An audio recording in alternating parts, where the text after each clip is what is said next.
It never ceases to amaze me how much music is out there that I still don't know about. This guy crept up on me from out of nowhere, even with such a prestigious and long-winded career. So let's dive into the latest efforts from Swans.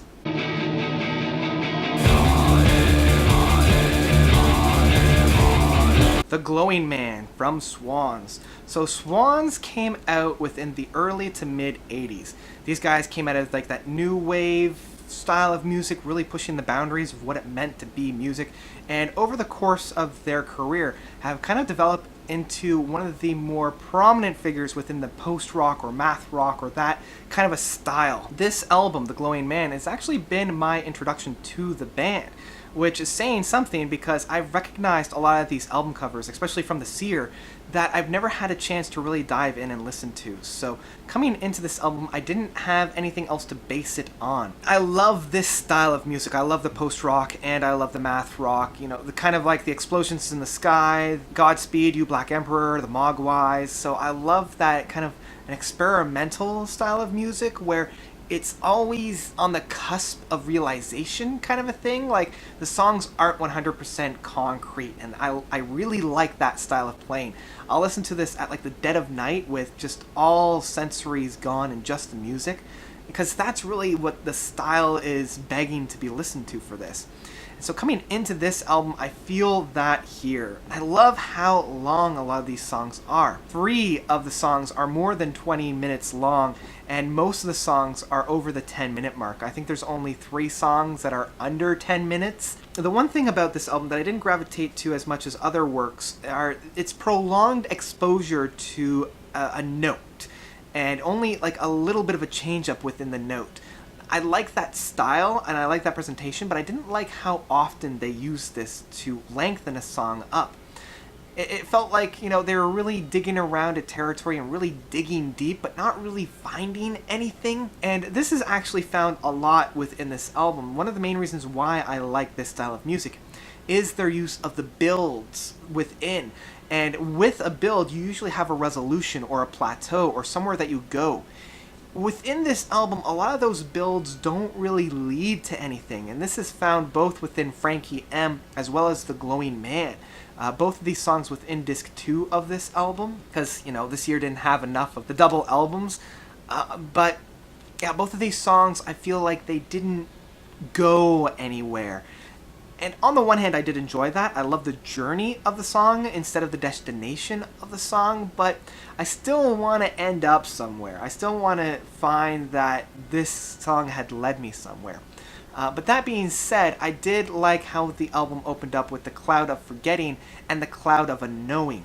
I mean, this really kind of sets the stage for that uncertainty, and a lot of this music kind of has that throughout the whole thing because it's not really that structure going on. We have that I guess the great metaphor that is here is that cloud of unknowing and that cloud of almost forgetting, like you're forgetting what's going on, and you know it's this new music going into our ears. So that I kind of liked.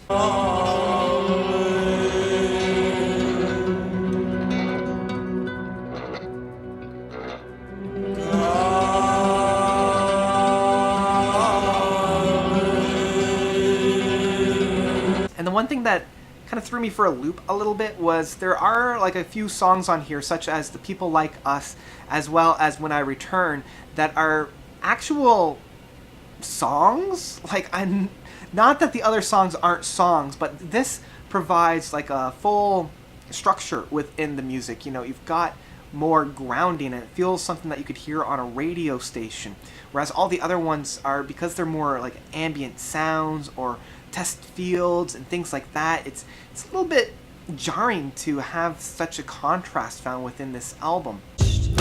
Come suck on this vine, it tangles and nests.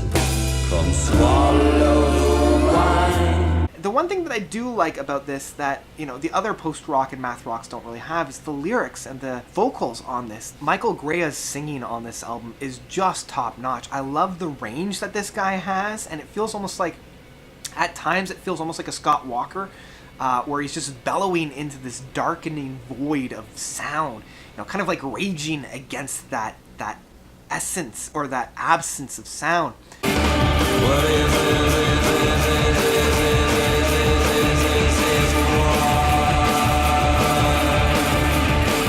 But I will say, I've listened to this album a number of times now, and unlike other works from other notable bands, it didn't quite hit me quite as hard, and I think that's because a lot of those build-ups didn't have that plateau that I was hoping for. But overall, this is still a fantastic album, and one that you should listen to if you're a fan of this kind of music.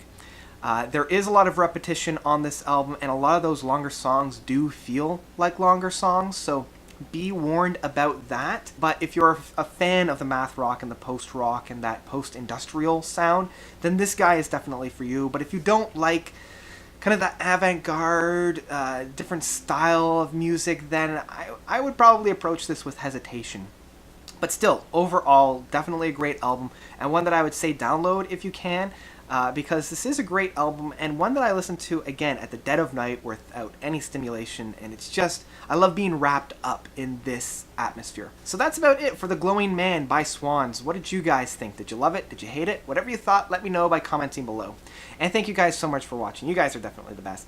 And until next time, notes out.